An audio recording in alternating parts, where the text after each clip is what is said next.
Good morning, everyone, and welcome to the February 12th meeting of the Olympic Region Clean Air Agency. We have a quorum of the board, so we'll go ahead and get started. We have a couple of new folks today, so we want to do a little bit more in-depth introductions than we normally do just for the record. And so I wanted to start and ask the new commissioner in Mason County, Pat, who's here from filling in for Randy today, if he'd introduce himself and tell us where he's coming from. Oh, you're muted, Pat.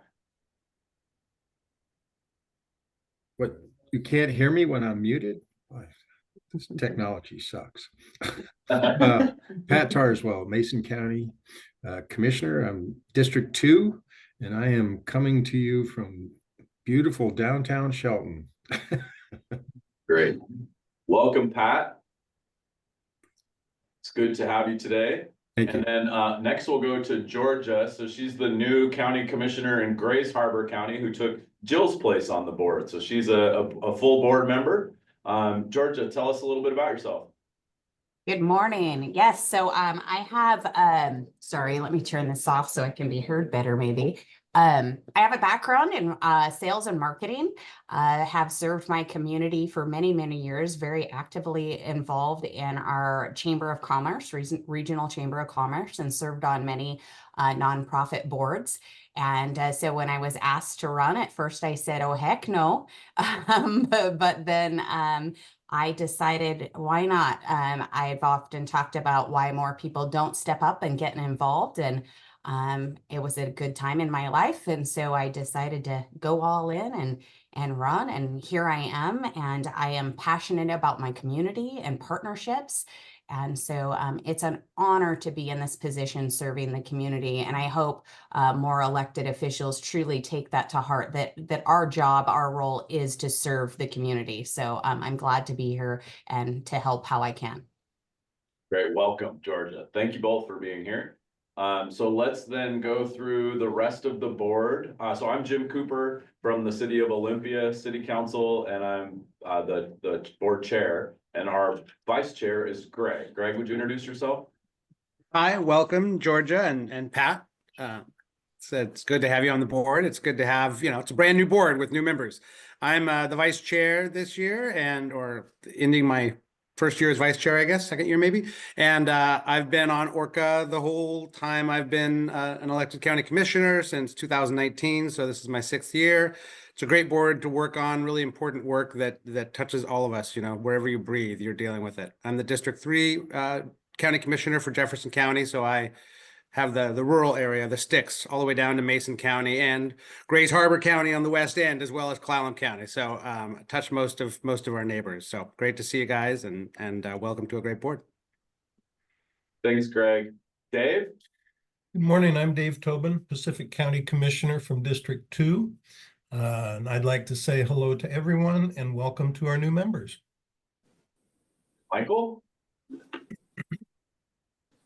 I'm assuming you meant me, Jim.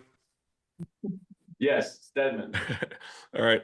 Hey, nice to meet the new commissioners.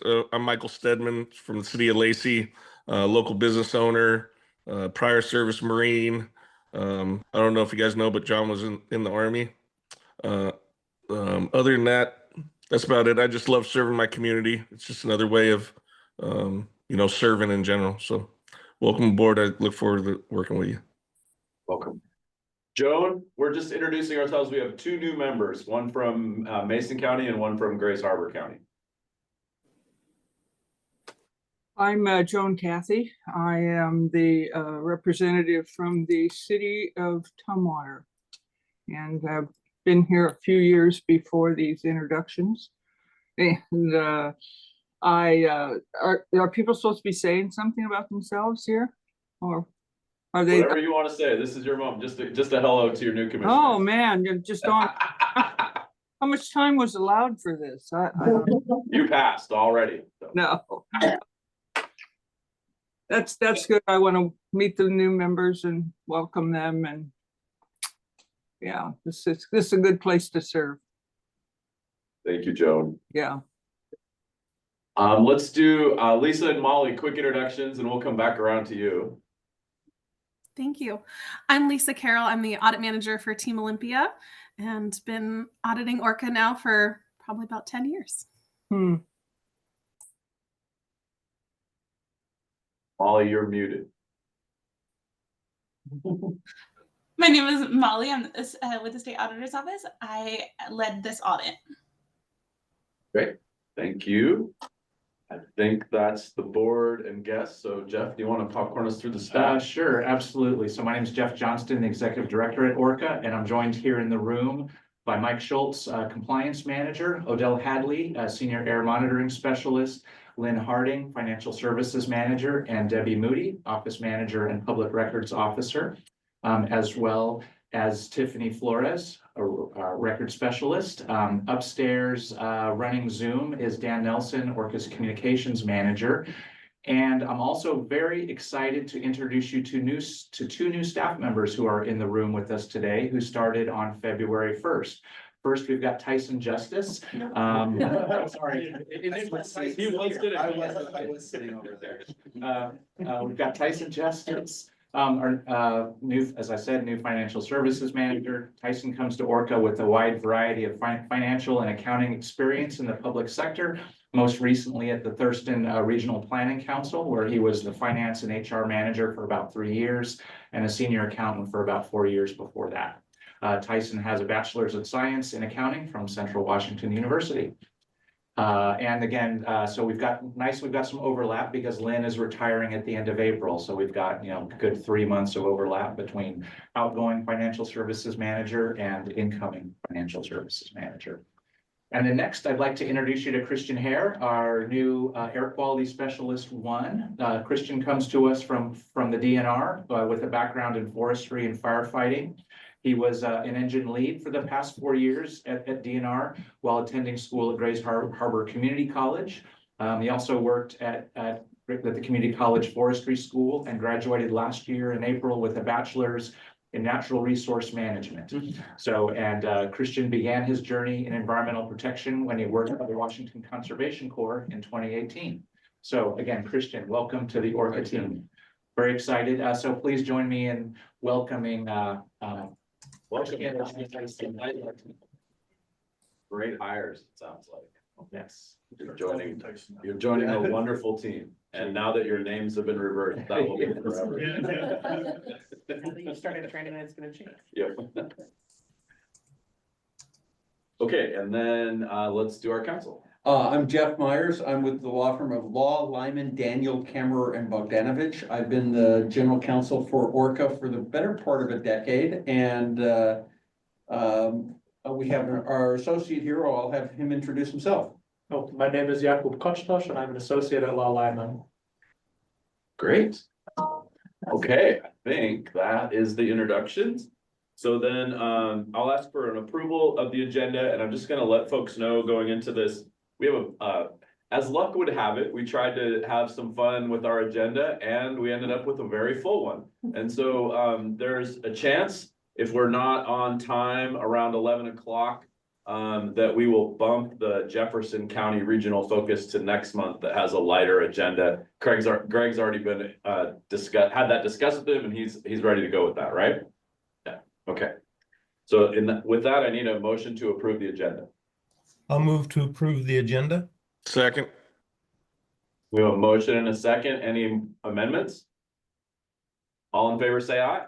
Aye. Aye. Opposed? Motion carries. Thank you. Okay, so that takes us to the chair report, and I believe my only report today is I need to appoint the finance committee.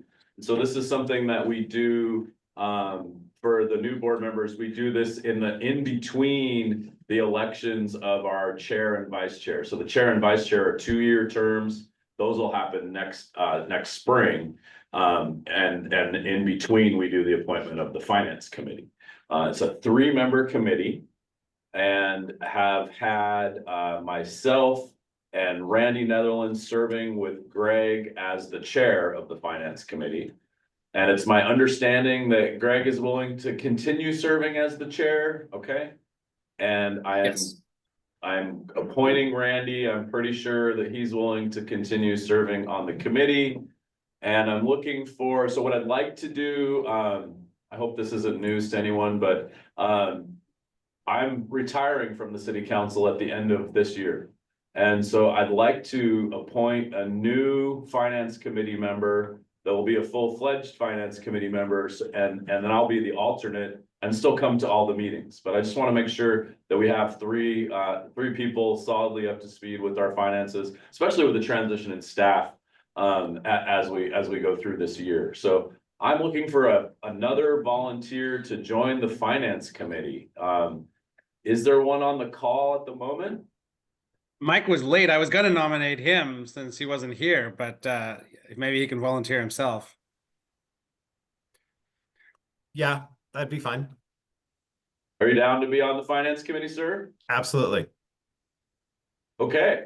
So then if everyone's okay with it, I'll appoint Greg Brotherton, Randy Netherland, and Mike French to the finance committee with myself, Jim Cooper, as the alternate. Is there any dissent from the board?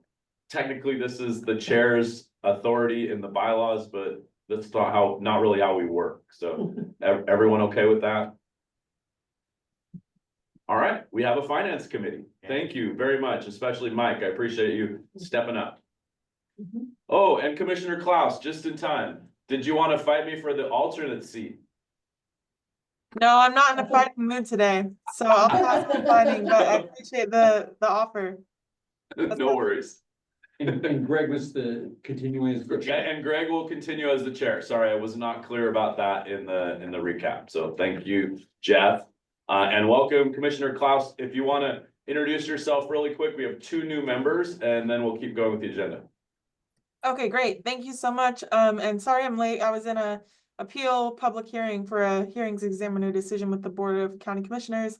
I'm Emily Klaus, Thurston County Commissioner for District 5, and I'm happy to be here. I'd like to know who the new members are and just kind of say hi and introduce myself to them as well. Pat. Yes, so you have Pat, who's our alternate for Randy from Mason County, and then Georgia, who's the new Grace Harbor County Commissioner replacing Jill Warney. Okay, wonderful. Welcome. And it's really nice to meet both of you. Thank you. Okay, public comment. I don't see public. There is a member, Troy. Hey, hi. I do not have a comment. I'm just kind of sitting in and learning about the organization and just sort of seeing what we're all doing. Thank you, Troy, for being here. We really appreciate it anytime the public are at our meeting. So thank you. Thanks for having me. Dan, any other public comments since our last meeting that we should know about? Have not received any. Nope. Okay, great. So that takes us on to our consent agenda. Is there a motion to approve the consent agenda? So moved. Second. Aye. I have a motion and a second. Are there any questions, comments, or polls?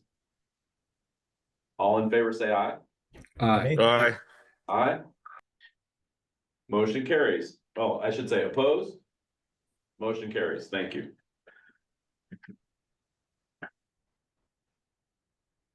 Okay, so I just realized for the board's benefit, I wanted to give you one other update under chair report. So just to let you know that we are still moving forward with our executive director's evaluation. I have the preliminary report from the consultants, and I'll work to go through that with Jeff and then get it out to the board prior to an executive session next month.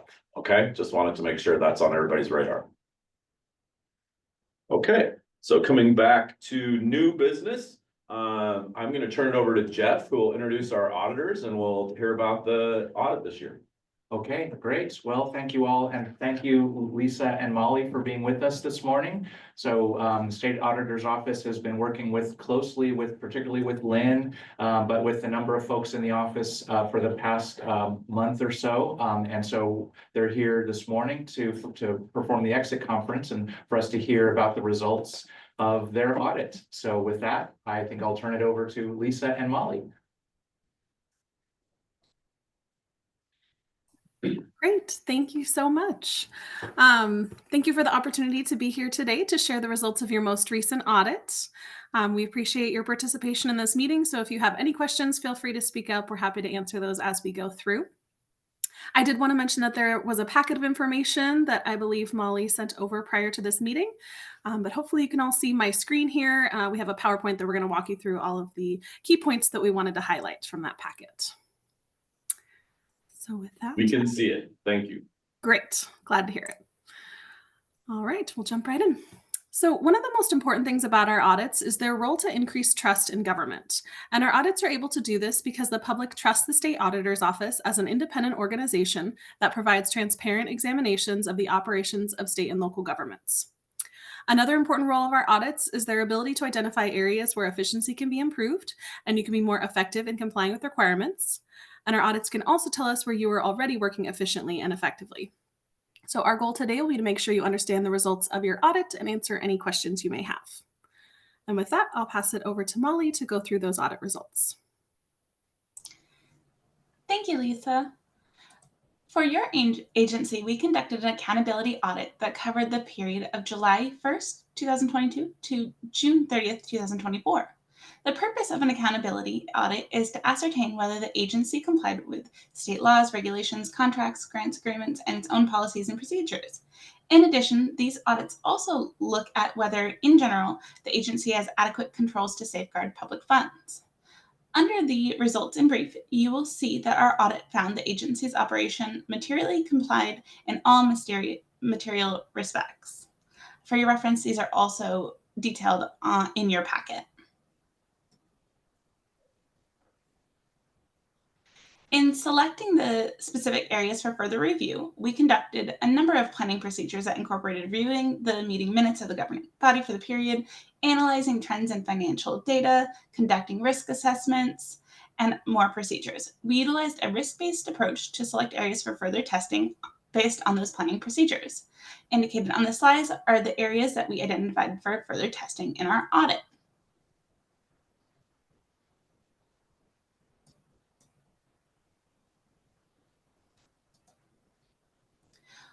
We also conducted a financial statement audit for the period of July 1st, 2022 through June 30th, 2024. The objective of a financial statement audit is to ascertain whether or not the information included in the financial statements can be relied upon to make decisions. We are pleased to report that we are issuing an unmodified, clean audit opinion on the agency's financial statements.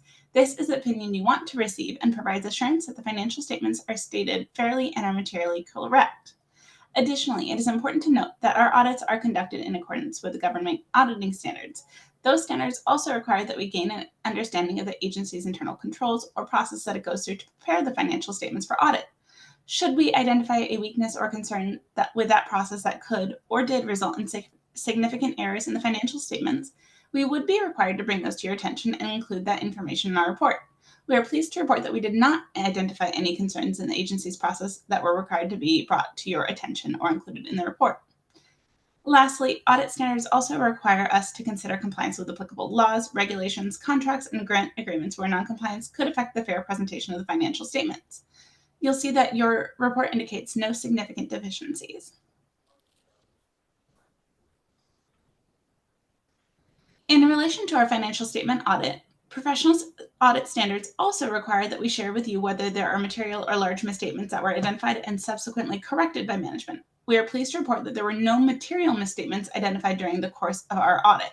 There were no uncorrected misstatements. As part of our financial statement audit, we evaluated certain risks that we would like to share with you. First, audit standards require auditors to evaluate the possibility that management may be able to circumvent certain controls. We are pleased to share with you that our evaluation showed no instances or possibilities where controls were circumvented.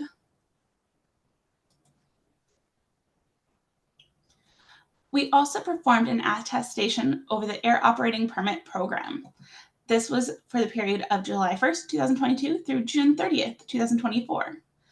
Procedures performed included understanding of compliance, collection of fees and computation of fees, revenue and expense accounting, authorized activities, and available funds. We noted that the agency complied in all material respects.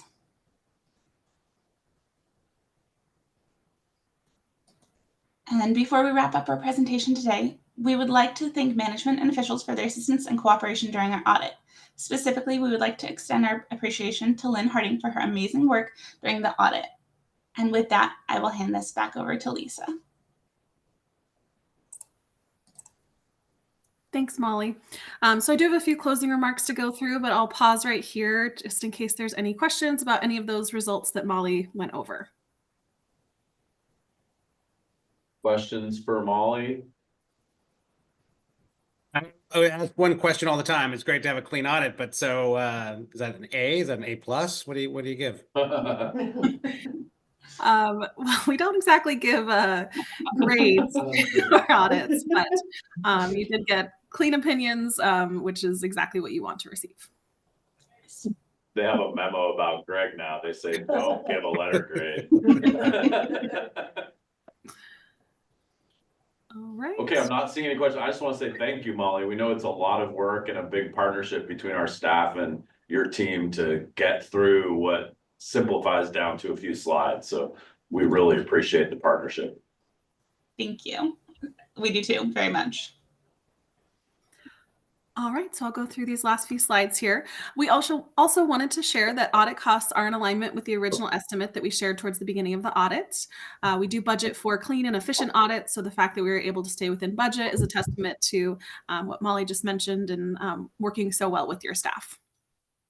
We are expecting to be back similar time frame in a couple years from now to do, again, an accountability of financial statement audit as well as that AOP review.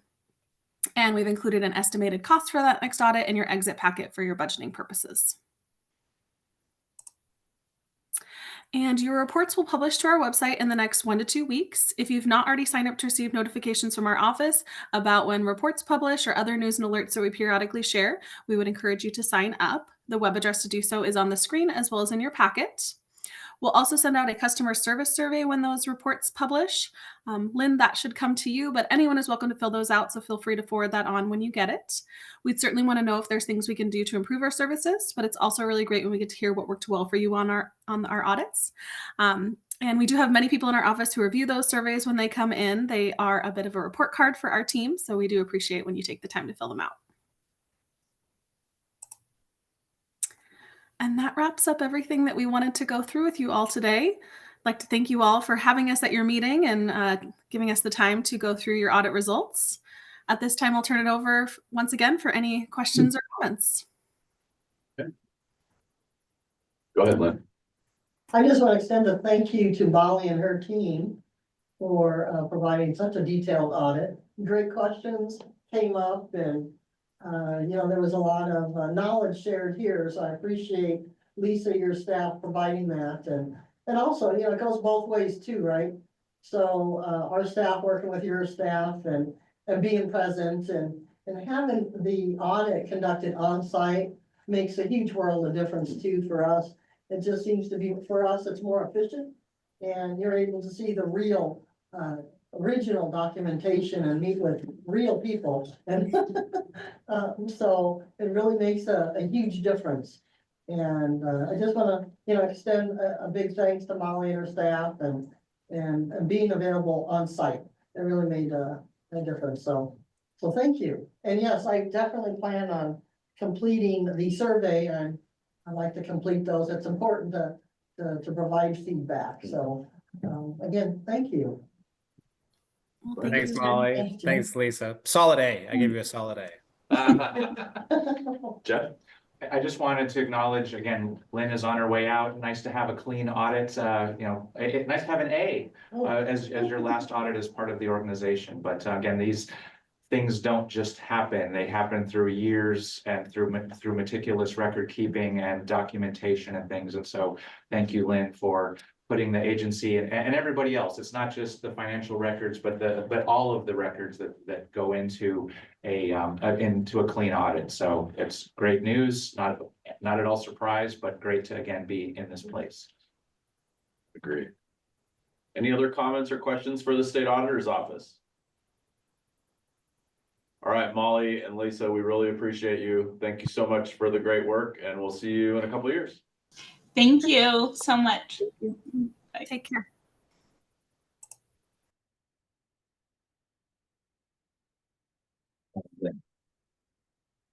So our next agenda item is resolution 285, the Municipal Resource Service Center roster and associated updates to the purchasing policy. I'm going to turn it over to Lynn to walk us through what's in front of us. Yes, sir, definitely. Well, thank you. Welcome all new board members and existing board members. So glad you jumped on board. It is a great agency to work with. So if we could bring up resolution 285, Dan, that would be great. Thank you. So before you, we have a 3-page resolution. What we're planning on doing here is, this is a resolution that is actually replacing an existing resolution. And because there have been such a large amount of recent changes with state laws and legislation, specifically tied to public works that ORCAA is applicable to, we find that the resolution was necessary. It cites new legislation. It cites new areas of the public works laws that are defined, and ORCAA is in a position where we need to have our board of directors approve the new resolution. And again, a lot of the changes that occurred in legislation was specific to public works and how the state is now allowing one agency in the state to basically administer the small works roster for agencies such as ours. And there's also, along with this new resolution that's replacing an existing one, we've had to also update our purchasing and policy manual.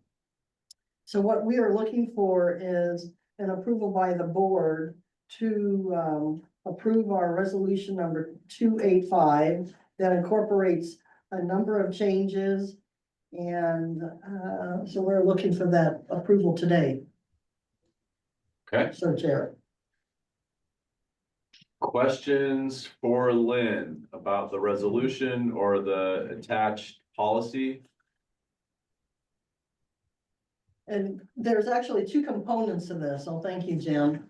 First component is the board approving a revised resolution number 285. The second piece of this is, as I indicated, there are changes to our purchasing manual, which currently, as it sits, it's part of our personnel procedures manual that the board has approved.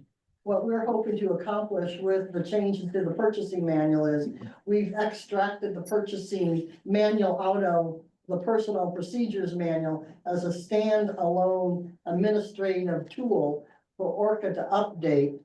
And instead of bringing back to the board every time there's changes, similar to the safety manual that we also extracted from the personnel procedures manual. So this will help alleviate staff from having to come back to the board and seek additional changes and approval when we're able to just do those administrative changes in-house. So 2 things happening: board action on our MRSC resolution 285, and then board action and approval on changes to the purchasing manual that extracts it from the ORCAA's personnel and procedures manual. Hey, Dan, can you quit sharing, please? I think at this point it'd be more helpful to see everybody. Thank you. Yeah, thank you. Okay, so we have 2 things in front of us. So let's separate them out and just start with the resolution 285. Any questions or comments for Lynn on the resolution with MRSC? I'm happy to make a motion that we approve resolution 285 as presented today. And I will second. We have a motion and a second. Is there any further discussion or amendment? All in favor, say aye. Aye. Aye. Aye. Opposed? Motion carries unanimously. Okay, so we have a new resolution 285.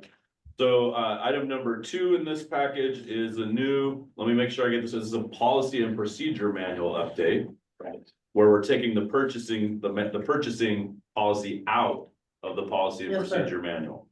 So you can see that in a clean and a red line version in your packet.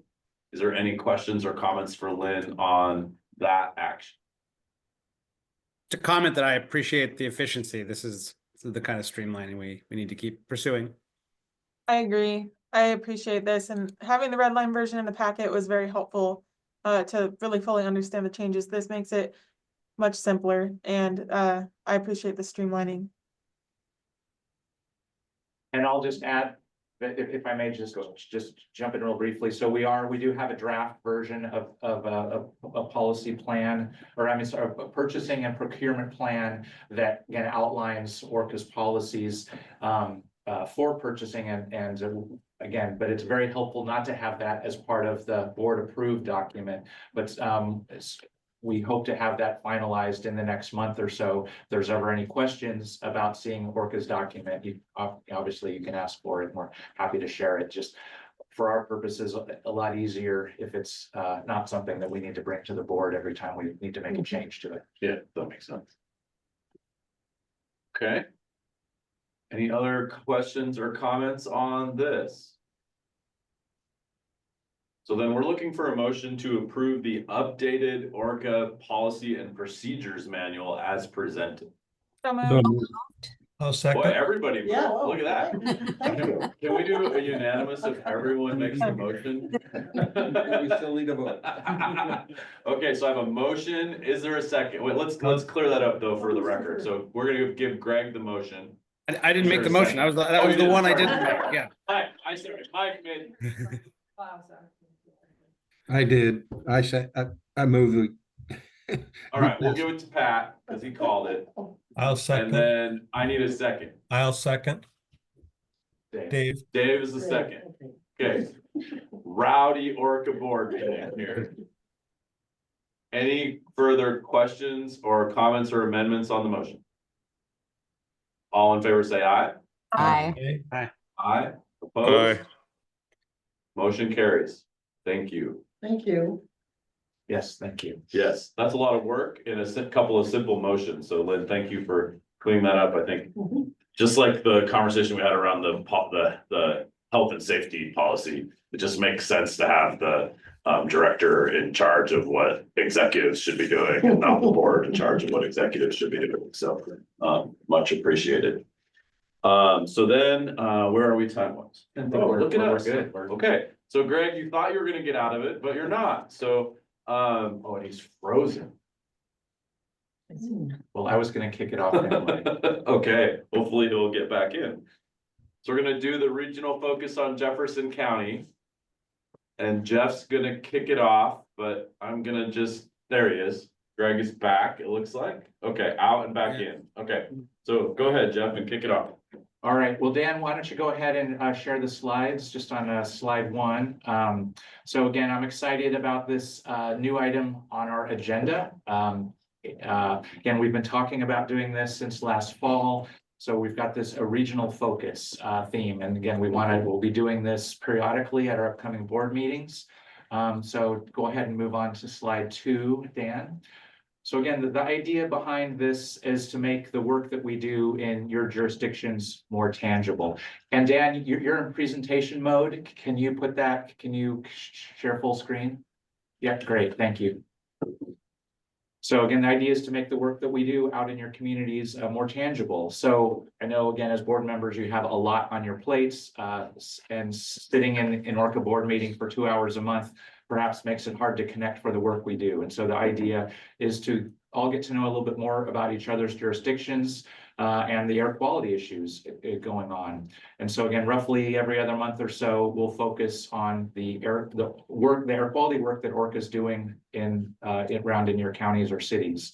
And so again, when we were first talking about this last fall, Greg volunteered to go first. So we're kicking off with Jefferson County this month. And then, of course, as you can see on the screen, Jefferson County is one of ORCAA's 6 counties. And so with that, I think I'll hand it off to Greg just to tell us a little bit more about his county. And then from there, we'll move along. Great. Thanks, Jeff. And they asked me to take all the, best of the ORCAA out, but you can go ahead and move to the next slide, Dan. And, it is a very divided county geographically, politically too. But we have most of our population in East Jefferson County with our one incorporated city of Port Townsend and most of, I think all of the ORCAA inspected sites over on East Jefferson County.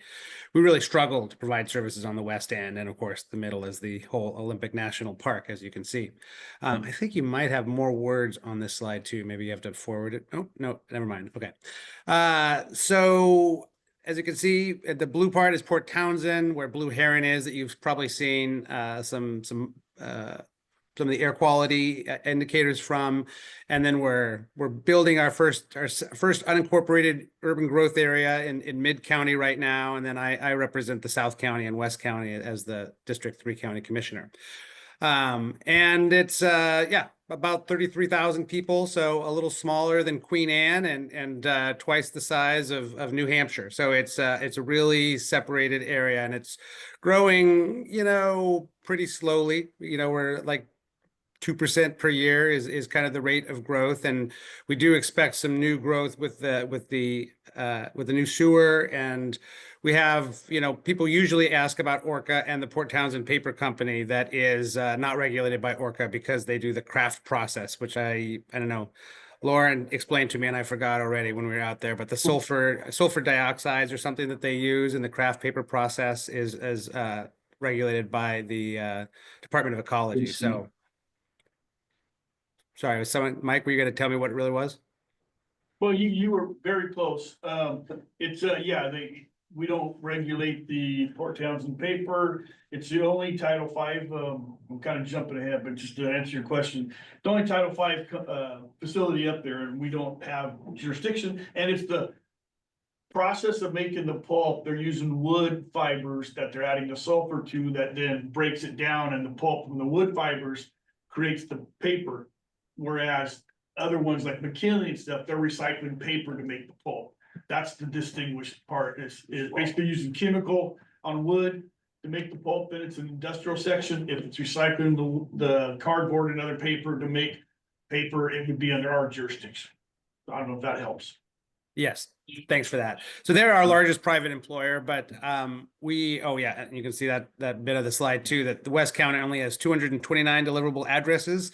A lot of them, use Aberdeen or Port Angeles as their city that they go to. And, many areas in West County don't actually have a fire district. So, if they always invest in sprinklers in West County.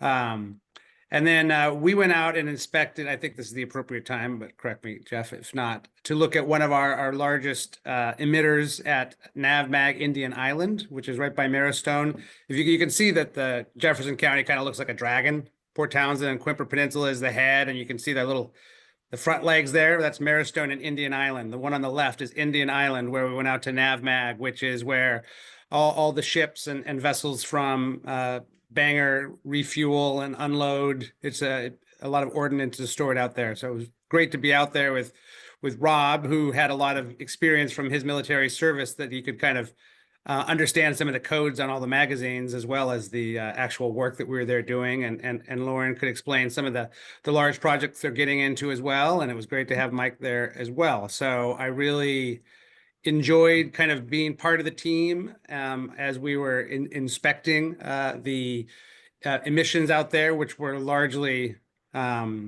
emergency generators, the boilers that they had and boilers that they had, but mostly emergency generators for if the electricity goes out. But really fascinating to kind of be a fly on the wall as we went through, a pretty unique emitter that ORCAA regulates and inspects on a regular basis. So with that, I'm sure we'll come back and talk a little bit more about our tour, but I think we're going to pass it over to Adele to talk about some of the monitoring. Yeah, so I just put together a brief history of ORCAA's monitoring activities in Jefferson County and what some of the implications are from the data that we've collected over the years. Next slide. So we started monitoring in 1970 at Port Townsend High School, and what we were measuring there was total suspended particulate, which is any particles that could stay in the air without falling down. But then in addition to that, we were also measuring particle fallout, which is not something we do anymore. And that is where they put out these giant collection plates and basically just measured how much stuff fell out of the air onto these plates. And so it was more of a nuisance rather than what you were breathing in the air, but what was falling out of the air onto your property or your things. 1973 to 1974, we were monitoring in 2 locations, Port Townsend Appliance and Port Townsend Fire Hall. And at Fire Hall, we were actually monitoring for sulfate as well as total suspended particulate. Did that for that 1 year, and then just moved to total suspended particulate in 1976 to 1987. Then we didn't do any monitoring in Port Townsend for quite some time. I guess apparently decided it wasn't necessary. And then in 1995, we did a study at Blue Heron Middle School. We had a nephelometer out there, and the ORCAA determined that it was in fact a good idea to monitor in Port Townsend.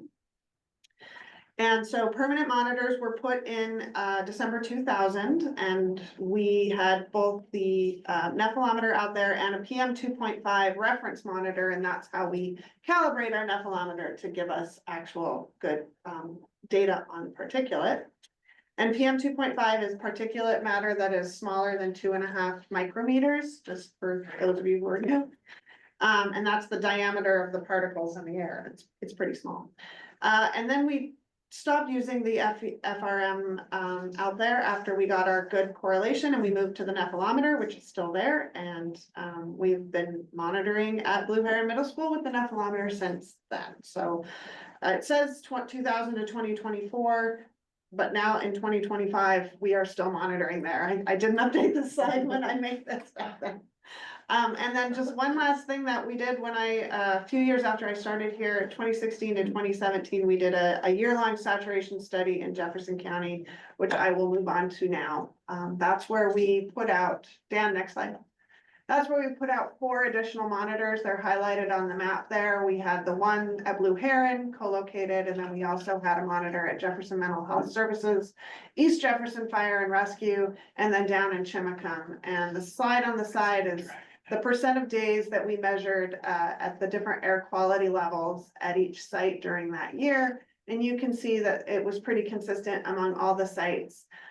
There's a more extended report on this on ORCAA's website, but we found that the Blue Heron Middle School air monitor continues to be representative of at least this region of Jefferson County, which, as Greg mentioned, is a divided county. We don't have any data for West County. Next slide. And then finally, this is something you guys are familiar with, but here I have listed daily PM 2.5 data since 2000, so 25 years of data collected at Jefferson County. And what I just really want to point out on this slide, is that both summer and winter air quality have improved over the last 25 years. You will see that we start to pop up with some red and even a purple in 2018 and 2020, and those were 2 years that we had some really bad region-wide wildfire smoke events in the region, and so that will show up there. I also want to point out in the upper right-hand corner some oranges and reds too in the winter, and that was from likely from wood stoves during a very cold, stagnant period, which we used to see a lot of in the winter. Not so much in Port Townsend because of its location. It tends to get more wind than other sites, but that particular year was pretty bad. And I am going to pass this over to Mike, I think, or Dan. I'm going to pass this over to Dan, and he's going to talk more about our concern with wood stoves and outdoor burning. Yeah, so smoke is the issue. As I'll leave this slide up for a minute. Those red blocks in the middle of Odell's slide here, that's wildfire smoke. That's something we're dealing with more since 2018 than we ever saw before, or in the 21 years I've been here at least. So wildfire smoke is a concern. And let's see, I'm not getting a slide forward. There we go. Wildfire smoke is a concern in the summer months. It's something, it doesn't occur every year, but it's something we are always working on. I will note I've worked closely with the Jefferson County health folks. Lara up there has been great help. We've made multiple presentations to the county public outreach, doing wildfire smoke education and instructing people how to deal with it. But then in the winter months, we also have issues of concern with outdoor burning and with indoor burning, wood stove use. And I actually run our wood stove replacement and recycling program. We have a grant from the state. I've been managing that since I believe 2012.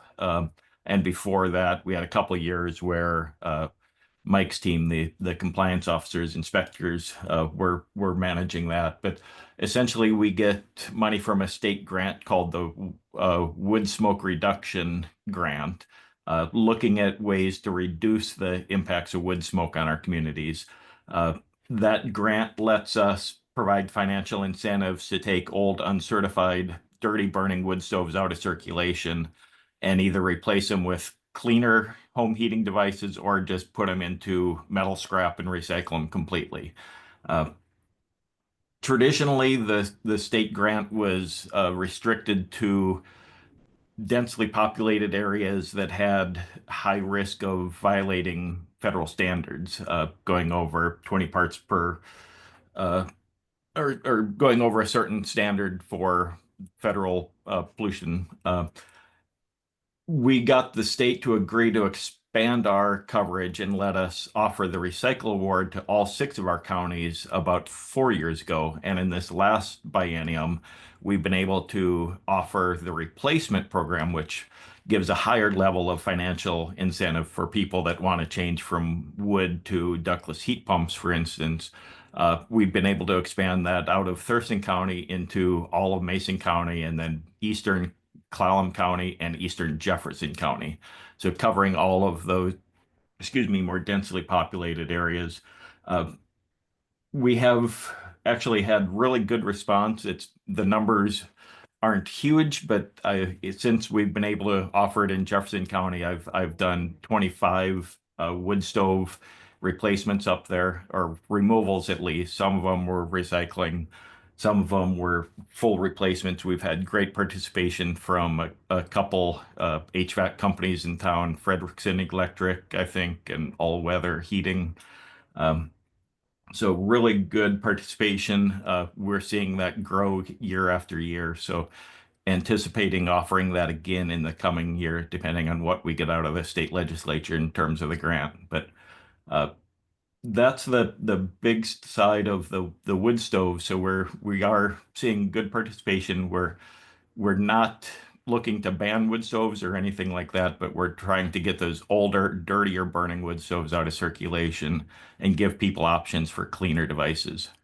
Can I pipe in here for a moment, Dan, just to say that I've been pushing for this since it was, offered only in the urban areas initially. And, I think if you did a ratio to population, Jefferson County would be right up there, because we love a coupon. I didn't mention in the demographics, but we're also the oldest county in the state and the second oldest county in the entire country, I believe. Yeah, keep them coming, and we'll keep using those coupons to get rid of the dirty wood stoves. Yeah, and I think the state census numbers I've looked at for actually Port Townsend, Port Angeles, and Sequim, they're all in the 30% of range of households with wood burning devices in them. So 1 in 3 basically has a wood stove or a wood heater in their home. So it's a issue we do want to help address. And Mike, you want to take on outdoor burning? Sure. One quick thing on the wood stove is that we get very few complaints of wood stove, smoke up there, which must be Dan's, program must be working because, yeah, of all the counties, you know, there are very, very few wood stove complaints up in that area. There's just a couple spots, so keep the program going and, hopefully we'll get those complaints down even more. Switching to outdoor burning, Jefferson County's, fire districts are kind of unique. They partnered, most of them have partnered with ORCAA to issue their own land clearing burn permits. Or generally, ORCAA will issue land clearing burn permits to, most of our area. But Jefferson County, the fire districts have an ability to enter an agreement with us that they will issue their own permits, collect the money from that. And then in turn, they'll help us with response, complaints and stuff. And, they do a really good job of that. We get good work, with the different fire districts up there. We also get help from the Environmental Health Department in Peaky.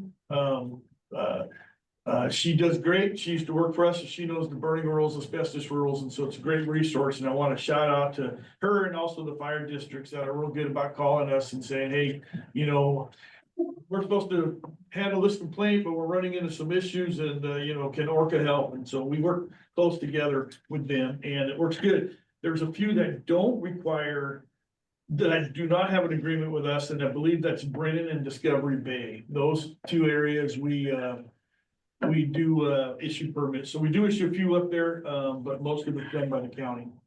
Okay. I'm gonna Dan, next one. interrupt. I have to check out. Thank you all for allowing me to join in. So have a great day. Thanks, Pat. Thank you. Take care. Yeah, bye-bye. Okay, so as you can see there, most of them issue the land clearing. They help us with complaint investigations. They're very good. So let's go on to the next slide. Asbestos and demo programs. As you guys are aware, will become aware if you're new to that word, ORCAA requires asbestos and demolition permits for anything being demolished or renovated. And so we operate that program up there. We really rely a lot on the building departments in the area to help facilitate the education, because a lot of people will go into their city or county building departments and say, I'm gonna tear this down and build a new house, or I'm gonna remodel. And if they don't tell the people, hey, you need to get asbestos survey, you need to talk to ORCAA, we would lose a lot of that, and then people could be tearing apart a lot of asbestos and not handling it appropriately, and the contamination that comes with it. Again, shout out to the county environmental health department. They and building department there. They do a great job in requiring people to get the ORCAA permit. They've even got it, I believe, on their permit that says talk to ORCAA. That works really well. We do quite a few. It seems like in the Port Townsend area, of course, you know, that's where the more dense population and housing is. But we run that program up there, and it's done by the inspectors. They will review the asbestos and demo, make sure there's either no asbestos before it gets demolished or renovated, or if there is, there's some standards that have to be followed. The picture you're looking at actually is from a different county. That was one that they were doing all that without any permits, and ended up having a bunch of asbestos in there. And I won't name the county, but that's what we want to avoid, because they just distributed asbestos all over the place right there when they dug into that one. So again, that's actually takes a lot of time from the inspectors, but we are up there, and if you have questions of asbestos, or your staff does, we're happy to talk to them some more. And Mike, I'll note your notes here say you had 30 asbestos notifications and 40 demo notifications per year out of Jefferson County. Thank you. I guess I could have looked at that. Yeah. So there's probably more renovations going on that we're not hearing about, and that's where, again, we rely on the counties and the cities, building departments to help out. Actually, Forks has been very cooperative with us. The little town over there, they will send people our way when they do some renovations. You know, that number, you know, through education should be going up, because I'm sure there's more than what we know about out there, 30 in the whole county. I think that's why I put those numbers down. It's like a little lower than I thought when I looked at them, because I thought they were more up there, but that's what we're looking at. Go ahead and jump to the next one, please. Working with businesses. This is more down the engineering section. Of course, compliance is made up of inspectors and engineering as of for a year now. The engineers work with the businesses. There's 48 registered sources. The engineers and or inspectors will go up and inspect those, most of them on yearly, sometimes they're 2 years, depending on how large of an emitter it is. As it says there, no AOP sources, that would be that Port Townsend paper if we had jurisdiction with them. That's why the asterisks on here. But we do not, as we mentioned, that's through the industrial section. So, and then we do 44 inspections per year. You see 48 regular. So that pretty much tells us that we hit the 44 of those are yearly inspections, and there's probably 4 that are small enough that we hit them every 2 years, or well behaved enough that we don't need to go every year. The emission inventory, it's something that the engineers do, and that's a whole nother, there's some point we can give the emission inventory 101 to the board.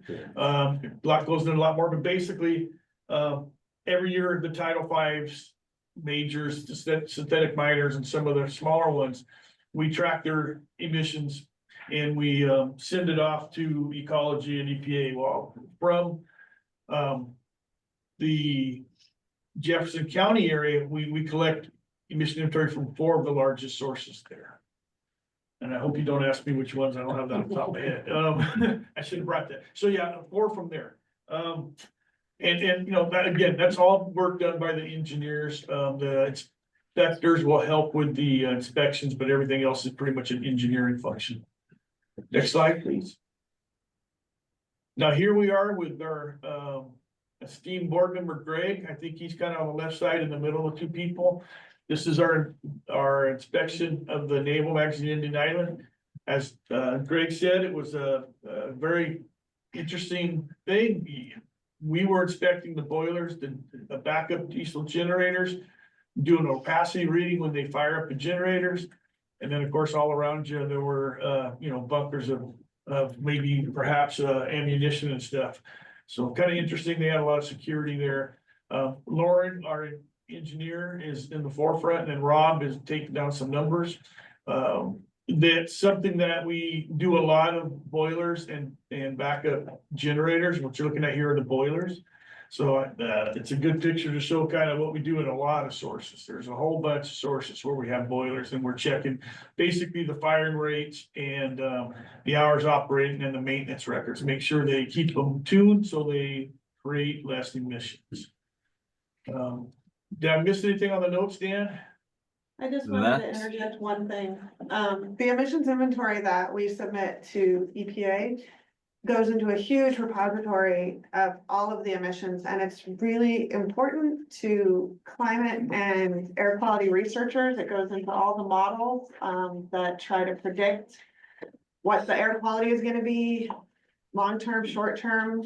So it's really, having gone from a research position years ago, using that data to coming here and seeing how it's actually done, and the quality that goes into that is kind of cool. And so I just wanted to share that with you guys, that it is important and it does get used. Yes, it's a lot of data. I mean, we have some close to 700 sources, and of course, we don't do emissions inventory on all of them. I can't tell you exactly how many. I want to guess. Some of it's parameter.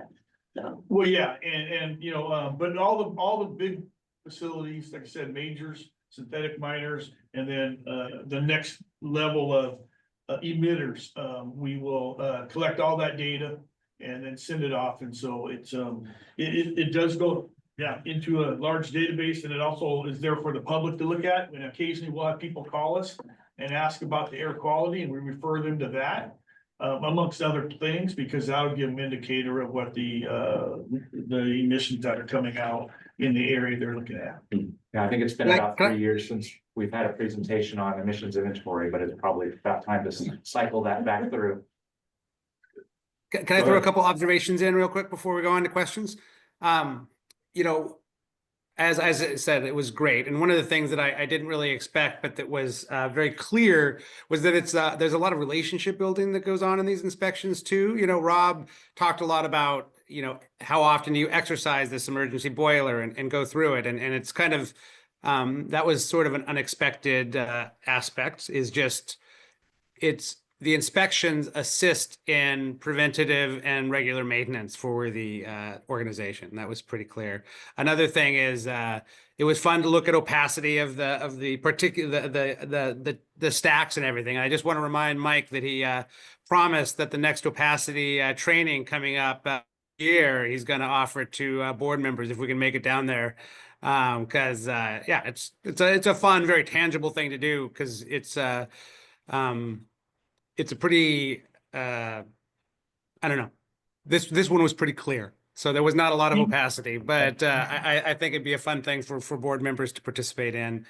And then finally, just again, thanks. It was great to see the relationships that we're building. And, you know, Bill, their environmental manager at NavMag Indian Island, has been there since '94. But, you know, we met with the new boiler guy and some of the regular maintenance folks that were going around, and all of these relationships were relationships that Rob had obviously nurtured over years, and that were real things. And that was a big part of it. I want to jump on that a little bit, because yeah, I agree. I think the relationships is probably one of the biggest jobs for the inspectors, especially because they're out there, and whenever the source loses somebody and we have to retrain, rebuild, or we lose somebody, retrain and rebuild, it really makes a difference, because you lose that relationship. That relationship makes them feel safe, that they can give us what, you know, the information straight, and that we'll deal with them straight. And, you know, even if it means a violation, as opposed to if you don't have that relationship, it makes it much more difficult to do our job. And so one of the key factors when we're hiring new people like Christian is people we think can work with people and build that relationship. And this one is unique because we have two people who used to be in the military, Rob and Aiden. And when they go out to those type of sources, it really helps. It gives it credibility just from the start, because it's a military place and they can start talking the military jargon. And, you know, props to them for doing a good job and keeping the relationships going with all these 700 sources. Great. And thank Rob when you see him. You know, he has 2 Purple Hearts. I don't think I've ever met Yes. anyone before that has 2 Purple Hearts. That's either, Whoa. you know, really brave, or, you know, doesn't learn. Went right back in. I don't know. But it was a lot of fun. And When we talked to him, he would have still went back after the 2 of them, but I think they decided no. Yeah.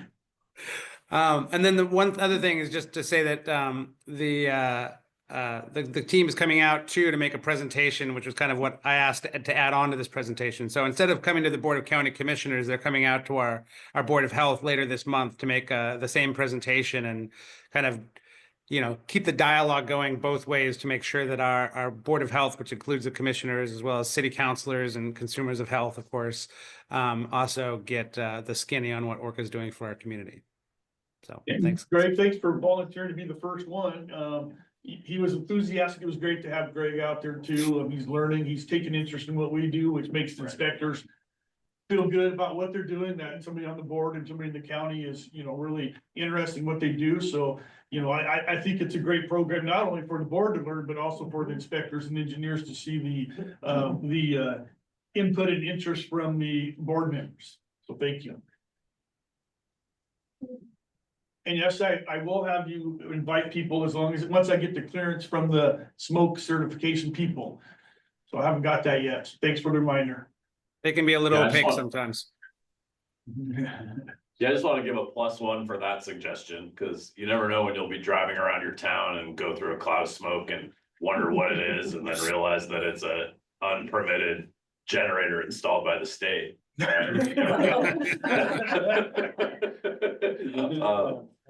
So that's a real story. But we won't name any state agents. We don't name any names. But really, there is a frontline ability to be part of the team for the board as you learn how this stuff works and what kind of emitters are actually installed like right in your neighborhoods and you don't even know it. Oh, Greg, it looks like you had fun too. It was a great time. It was like, that's the best kind of mornings you can spend as an elected official, or when you get to go out in the field with the rubber meeting the road. So I had a great time. I am so jealous. I've stared at that island from afar my whole life, and as a veteran, I'm hoping. I think the new rule is if you do a tour and prep for your presentation, you need to invite the chair.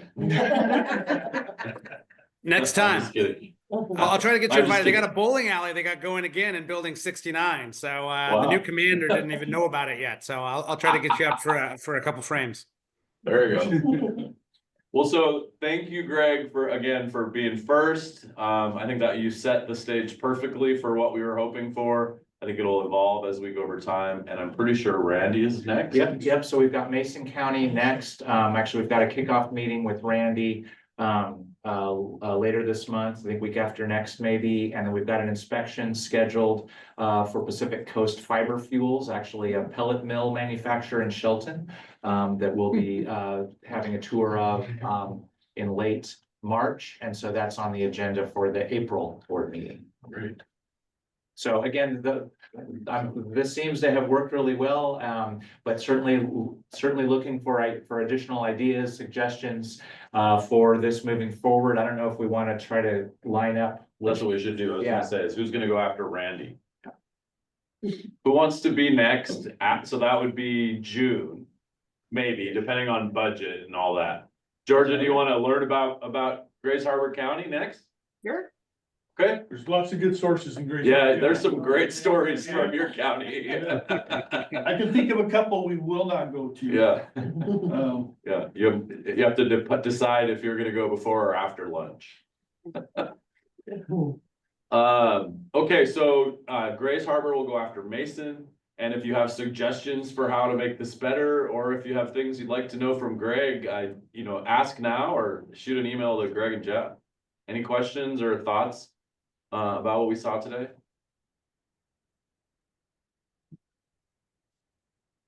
Okay, Jeff, go ahead. One thing we haven't really resolved is how we're going to do Thurston County with the county versus the 3 cities. And so I talked about maybe having a county focus, and then at a separate meeting, we could have kind of a focus on Lacey, Olympia, or Tumwater. I don't know if there's particular issues that you or Joan or Michael are interested in highlighting in your cities, but just something to think about. We don't have to figure it out now, but just something to consider as we put Thurston County and the cities on the agenda for coming months. And how do you want to split up the growth area? Do you want the county to look at the growth area or the cities? Yeah. So, That's a good question. So I think as you're saying that, to me, it would make a lot of sense to have the county go, like you said, and do the rural area. And then really like maybe talk to the staff team about how the best way is to show the urban lens of air quality, which is a lot different. I mean, it's a microcosm of what we see in a few of the towns and other cities, but much larger population than we have anywhere else. Okay. Anything else on that? Well, thank you, Greg, and I love the interdisciplinary presentation from the leadership team. So thanks, everyone. I know that it's extra work, but hopefully it increases the relationship and learning. All right, so we're gonna go to the executive director report. Okay. Well, the first thing I want to mention this morning is a kudos to our admin team in particular, but to all staff, because we all generate records and we're all responsible for managing them. And so linked on the agenda to the executive director, linked under my name, was a one pager. Dan, could you bring that up briefly?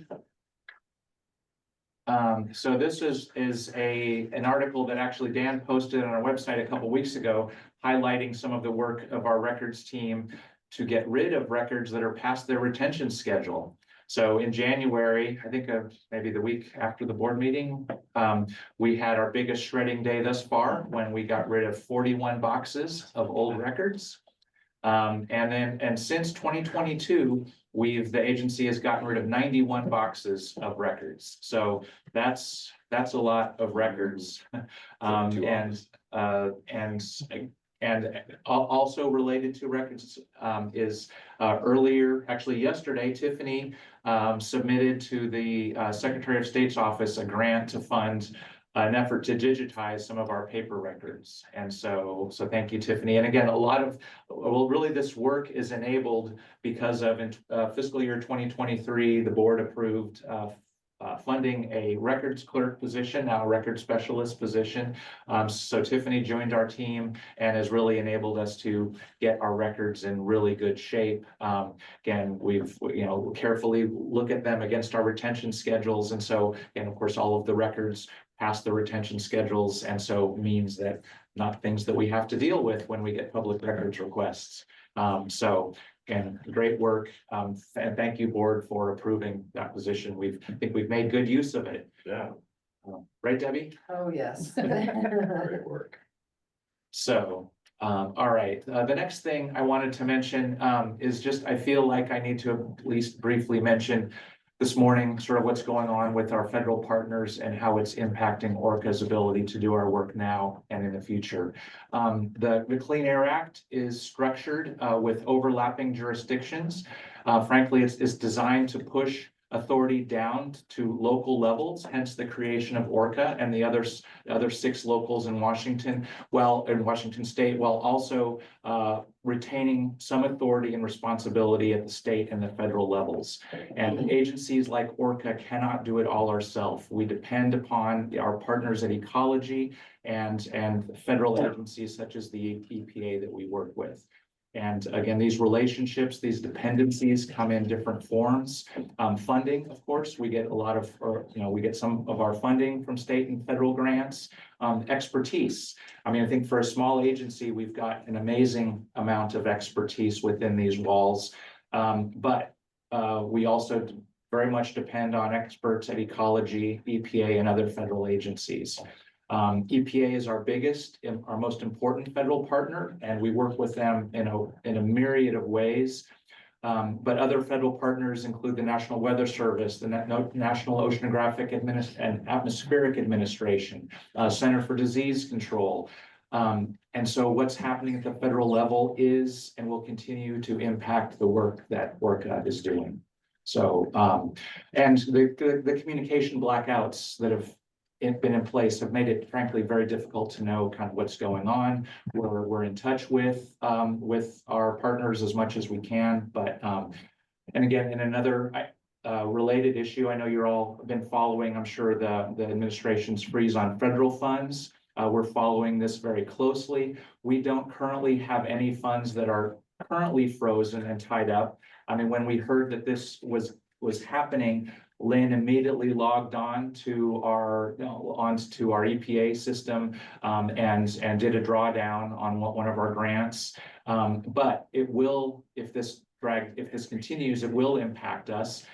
Later this summer, we'll take delivery on an $80,000 monitoring shelter paid for with Inflation Reduction Act dollars that the Department of Ecology applied for with ORCAA and a number of other local air agencies. And so again, we're just watching this all very carefully. Again, I didn't want to necessarily go into or have more of a longer discussion about this today, but I felt like I had to acknowledge that it's an issue that we're all watching very closely with a lot of concern about. So just one thing, the advice I've heard from federal contractees across the nation is draw down every day. Yeah, as soon as we're eligible, I mean, yeah. Every day we can. Yeah. Jeff, I heard that EPA had notified nationwide 7,000 administrators that they would be potentially losing their jobs. Have you heard, and I don't know whether that's correct figure or correct information, but have you heard anything about staff reductions at Region 10 or EPA that could have an impact? Well, there's so much swirl going on. It's hard to know what's actually happening, but that one thing that maybe you're referring to is their EPA did notify all non-permanent staff, and I think that was around 1,100 agency-wide that they could be basically let go at any point. So that my understanding is, again, those were non-permanent, so that hadn't been there a year. But then there's also, and there's of course a hiring freeze. And so the ability of our federal partners to do the work that we depend upon them to do is definitely being called into question. Again, we just don't have a lot of communication with them. I know, Odell, you've been in touch with some of your monitoring contacts, but I was told they can talk to us about technical matters. So I believe our monitoring calls with EPA will resume toward the end of this month. They were postponed. They are been rescheduled, and I have heard from a couple of people at EPA regarding monitoring technical issues. So I think there is some communication that's allowed. yeah, so New director. For so yes, there is actually Region 10. So the part of EPA we work with most directly is the regional office in Seattle. It's EPA Region 10, and it covers Washington, Oregon, Idaho, and Alaska. And they actually, I think, were the first regional office to appoint a regional administrator. And her name, I can't remember her name, but she comes from Alaska. She was at Alaska DEC, the Department of Environmental Conservation. And the fact that and I think earlier this week, maybe was her first day. So that actually perhaps speaks well to getting some amount of stability. And so maybe we'll start getting more information from the region at least, but obviously it's a very fluid situation and don't know. But we'll continue to keep you posted. Of course, Lynn and I are looking at our federal grants, and I mean, just in terms of what assumptions should we be making in terms of next year's fiscal year budget, but we'll talk more about that. Whole point of our contingencies. Exactly. So that's all I was going to say on that. Certainly more to come. Other topics, in some good news, Ecology opened up rulemaking on 3 of their regulations to incorporate changes in the State Clean Air Act that the legislature made last session regarding flamed cap kilns. And again, this is something we've had some conversation with at the board meetings. And we've been frankly waiting for Ecology to open up this rulemaking since last summer. Don't have a lot more information on it at this time. It is on the agenda for the next air directors meeting in early March. So hopefully we'll maybe have a little bit more information for you in March. ORCAA is certainly planning on being on that stakeholder committee going forward. So keep you posted on that. Speaking of the legislature, a couple updates. There is, and maybe alluded to, or Jimmy made a comment about some, Senate Bill 5174 concerning wood burning devices. So this is ecology request legislation designed to update Washington's performance standards for wood stoves. As we talk about frequently at our meetings, wood stoves are one of the primary sources of PM pollution in our communities. And we've invested considerable resources in cleaning up the source over the years. And because of the data that Odell showed, I think we've got there's some progress to report based upon all that work. And if you were out driving around one of our communities this morning, I'm guessing that you smelled or saw some wood smoke. And these cold, clear mornings is when often have the highest impacts. So there is a lot of misinformation and disinformation about what this proposed legislation would do. It does not force anybody to remove a wood stove that they currently have. It is certainly not a ban on wood stoves or wood burning fireplaces. It simply strengthens the standards for what wood stoves can be sold in Washington and only applies to new stoves. And because of the importance of this issue in ORCAA communities and the resources that ORCAA has invested in helping people to change out their wood stoves, ORCAA supports this legislation. So Dan, if you could put a link to that ecology page in the chat. It's there. Okay, so there's, pull up the chat here in the. So there's a link. Ecology posted a blog, I think last week, just to try to clear the air because there is some misinformation about what this legislation would do and wouldn't do. Just wanted to share that if there were any questions. And also note that I've asked Dan to prepare a presentation for later this year, kind of summarizing the agency's efforts over the past decade or so to change out wood stoves. We're coming up to the end of the current grant cycle in the coming months, and we'll be negotiating and working on a new grant cycle starting early in our fiscal year. And so it seemed like a good time to kind of summarize the work that's been done. So any questions on that before I move on to one other piece of legislation that I wanted to highlight, mention? Not seeing anything. The other thing I'll mention is Senate Bill 5360, which is an Attorney General Office request legislation concerning environmental crimes. And essentially what it does is brings Washington in line with federal provisions that are in place in many other states. And essentially it criminalizes negligent and knowing violations of environmental law. Specifically the Water Pollution Control Act, the Clean Air Act, and Hazardous Waste Management Act. So, we use civil penalties for our notices of violation, but what this would do is give Washington the ability to, in certain circumstances, to issue criminal penalties. I don't know, Jeff, if there was anything that you wanted to add.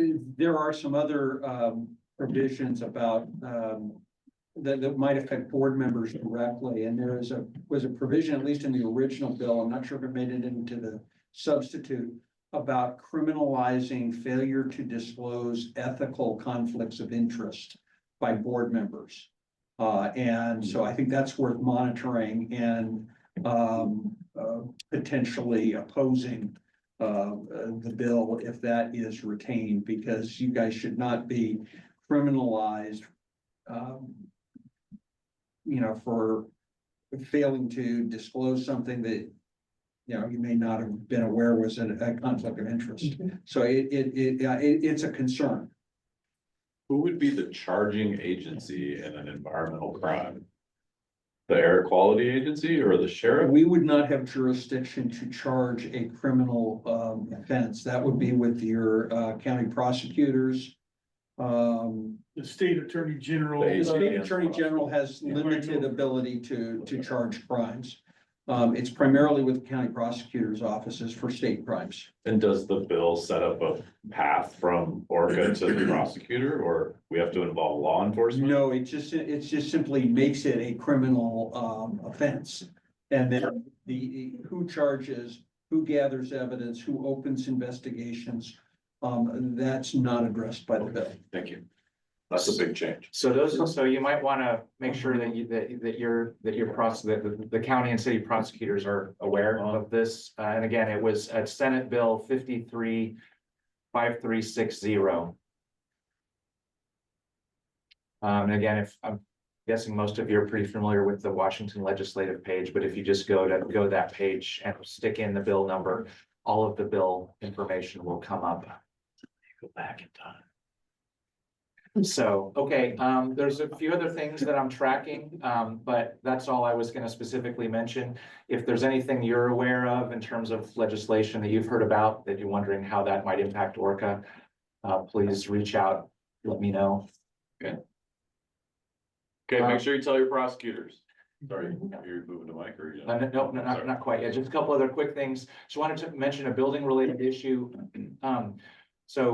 Again, we own the building. We've had problems with our combined fire and security alarm system, and it's failing. We think its issue is with an analog phone line to our building, and so we've been getting lots of fire alarms. We've had Olympia Fire Department here 3 times in the past month or so.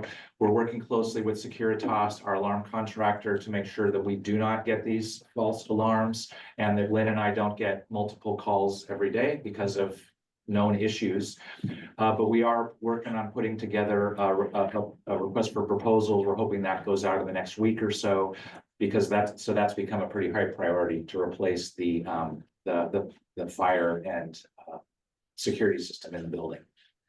And speaking of going out to bid, we're getting very close to going out for bid for our new agency database. It's a long time coming, but we're planning on getting that RFP out by the end of February. So that will be a big milestone, and excited about moving that project forward. So I think that's all I had. So now I think I'll turn it over to Mike. Go ahead, Mike. Tough act to follow. Okay, well, I'm gonna start like I normally do. You guys have the packet. If you have questions when I'm done, we can go over anything you see in the packet. I'll start with the inspector section of the compliance.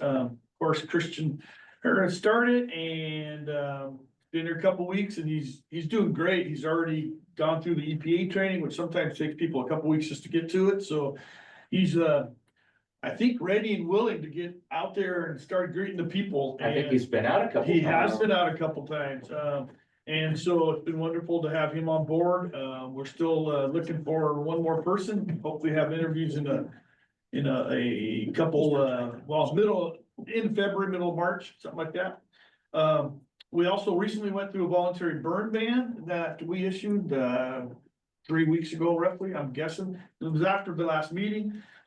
We asked people to voluntarily not burn, and we did not issue any permits during that time, and did not Any land clearing. any land clearing, and then we also turned off, at least later on, and we turned off I think the residential burning thing, so they couldn't get that from us, from the Thurston County. And good to know we didn't get much pushback, so I think the communication that Dan had put out and that people were finding out was good, because I think again, not too much pushback. A couple contractors wanted to burn right away, but they held back, and I think we went for almost a week, if I'm not mistaken.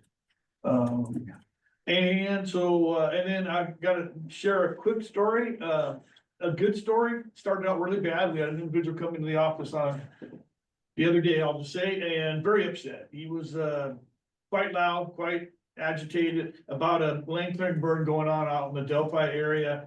Had Jackie and Rob try to calm him down, but eventually he left very upset that we weren't keeping the air clean. We had person Aiden go out the next day. He did some investigation with the group. Found out it was a DNR burn, nothing we have control over. We taught Aiden, being from DNR, talked to the burner, talked to DNR, facilitated some coordination there. And I think the three of them made this complainant a lot happier. And he came in the next day and brought donuts and apologized and said, thank you for what we do. So In fact, the donut you had, Jim, was from we don't often get those stories, but that tells you how I gotta give props to the administrative staff and the inspectors for working with this individual, even though he was very upset, and getting some resolution as far as we could take it. And I'm glad it's DNR's, because now they have to deal with that after that, but he was happy with our response, so I just wanted to put that out there to you. Engineers, the engineers recently went to a SEPA training. And I'm assuming you guys, all counties and cities go through SEPA processes for stuff, so I won't go into that. It was given by ecology, it was very helpful to the engineers. And out of that, and from some other training, Abby Roberts, one of our engineers, got a letter, sent it out to all the cities and counties to help share information that ORCAA needs to be involved in their SEPA determinations. And sometimes when they don't, the county or city doesn't feel like a SEPA is needed, we would tell them that, no, there's an increase in emissions. So even though the footprint or other things that might trigger SEPA would not tell the counties to do one. We tell them, no, we still need one. And I mean, so kudos to her, sent that out. I think some of the counties since then have been very cooperative and very have called to ask about this. So I think the engineers, and specifically Abby, has done a great job in communicating and broadening the knowledge of SEPA out there to the counties and cities, because they don't always look past their local lens.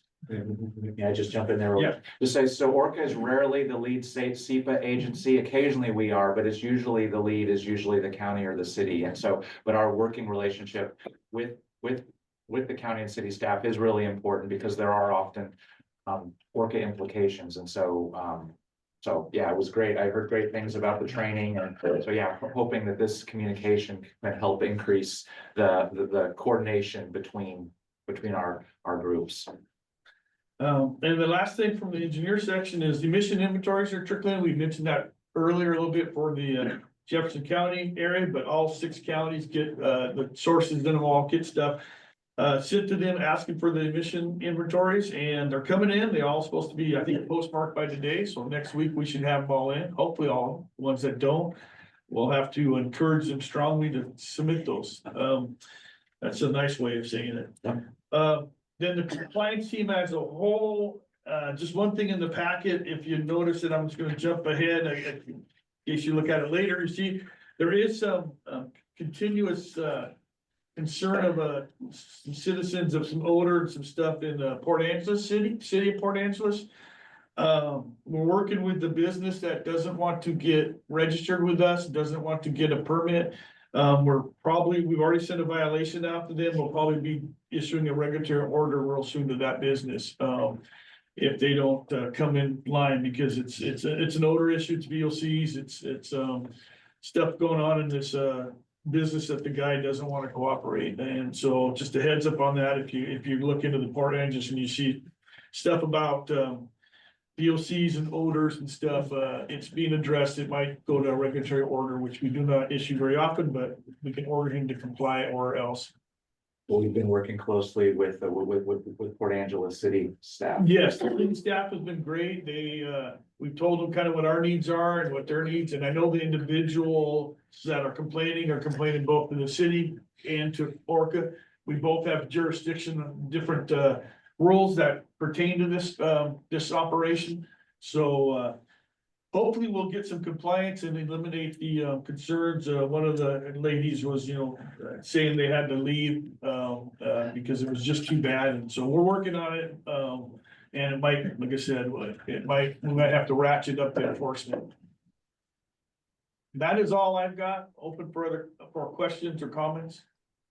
Only thing I'll add is that if you haven't noticed at the end of the long compliance report, there's like how to read a compliance report. There's notes, there's explanations about some of what the acronyms are, some of what the abbreviations are, kind of. So if you haven't discovered that, if you didn't scroll back to like page 26 or something, look to the end of the compliance report.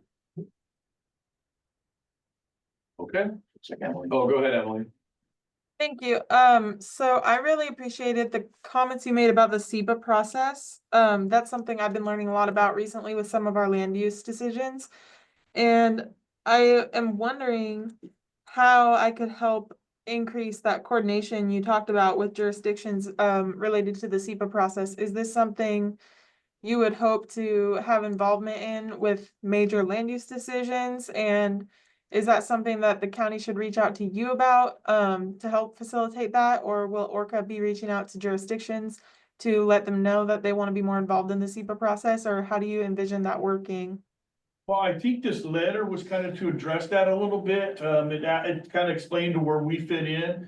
Again, normally they look at, okay, you're gonna be building, let's say, a warehouse or something. So SEPA gets looked at from the county or city and they say, okay, here are the requirements for water and traffic and all that. They don't always think about, well, there's an air generating backup diesel fire generator that we need to be involved in. We actually have a person, one of the engineers looks at the state SEPA list on a very routine process period. I think it's weekly, and we try to ferret out that information that we might say, hey, this one might need our comments on it. So we're hoping to further that with the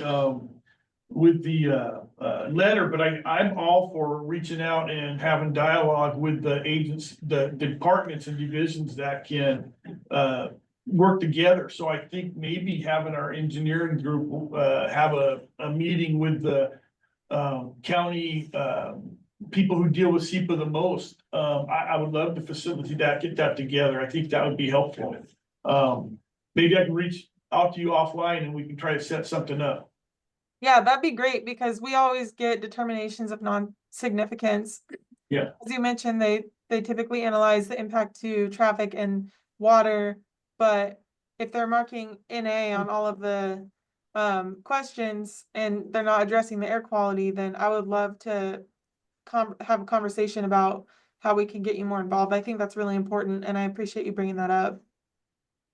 What I can do maybe as a next step, or maybe Mike, what you could do is just forward the email that Abby sent out to all of the SEPA contacts to the board members, just so that they see kind of what was the communication that went out from ORCAA to our SEPA contacts in your counties and cities. Sure, I can do that. See who we've reached out to and whatnot. Yeah, and where we were really running into problems more than the newer stuff was the SEPAs that needed or were not needed for project remodeling. A lot of SEPA stuff is you gotta expand your footprint or do something totally different.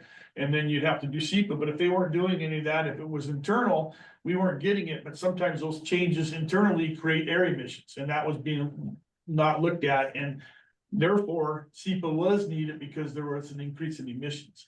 So those are the kind of things we want to try to get people thinking about. As you said, Emily, they're looking at water traffic, they're not always looking at air. So I definitely think a lot of these, it's just a part to say, hey, we're here to help look at our part, you know, we can help you with your part and vice versa. And I'll find that email list and I can forward it. And also, yeah, I can shoot you, maybe we can talk again offline about setting up a thing. And if any of the other board members would like to do that, that is something that I don't know if we've ever reached out and specifically talked to the planners who normally do SEPA. But it's definitely a big part of what we do. Technical question, Mike. So when you address air quality on SEPA, is that all air quality or just what's under our authority? So my example is, does mobile source, is that included in the SEPA checklist as air quality question or not really? No, not for us. It actually, just my knowledge of SEPA from working for counties, yeah, it's supposed to be addressed. For them, Okay. not for us. We're gonna address just our. Same part of the form. Yep. But Our okay. umbrella of, yeah, basically, is anything gonna be put in as a fixed facility at a fixed unit that's gonna create air emissions? Perfect, thank you, I appreciate that. So the county will have the sort of their own authority around the mobile sources in that space, Emily. Correct. Just to make sure that that's clear. Okay, thank you. I appreciate that. Okay, anything else, Mike? Nope, that's it for me. Thank you. Any other questions for Mike? Odell? Okay, Dan, can you pull up slide? You move to the next one. Okay, so this is the typical monthly summary of our air quality, but you will notice there is a new site on our list, which is Forks. And you will see where we got that new Senswa air sensor installed out there in Forks. Which means that Clallam County now has 3 monitoring sites, which is kind of unfair. But we are working to fix that, and I will discuss that in a couple slides as we go to install more of the Senswas. But what I want to point out is you'll see we got a lot of yellow and even some orange days showing up toward the end of the month, and that's as Mike pointed out or already talked about, we had a cold stagnant period for much of our region, and that is when we did declare that voluntary outdoor burn ban.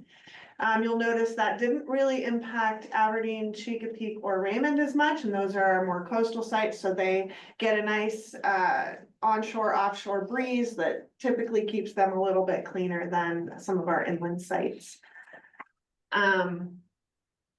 And yeah, we are and so we did see some higher numbers there in at the Fork site. We know that in our rural communities, we get a lot more wood stoves, so we'll keep an eye on that. You know, this is very new data, so we're just keeping an eye on it. And then the last thing I want to point out there is that last row of days on January 31st, you'll notice it just went from yellow and dropped right down to dark green. I don't know if you guys recall, but January 31st was our first day of measurable snowfall, region-wide. Mostly it came in on February 1st, but that is that system moving through and just instantly cleaning everything out. So just a really good illustration of how weather plays a very strong role in air quality in our region. Next slide. So just some monitoring highlights from January. So we don't have any updates on the Chesapeake power issues, and with FAA, I'm a little concerned that we might be small potatoes for the FAA right now. So we were already pretty small potatoes, now we're probably really, really tiny potatoes. So, you know, fingers crossed, we continue to have power up there and we continue to operate. We also tested and installed a new wind sensor in Lacey, so got a new direction rod in there, got that dialed in, and we're using it to validate some of Ecology's wind sensors where they were suspicious of the data. So just once again, a way we partner and help out other agencies. The Grays Harbor Saturation Study Report is going to be one of my priorities for March and April.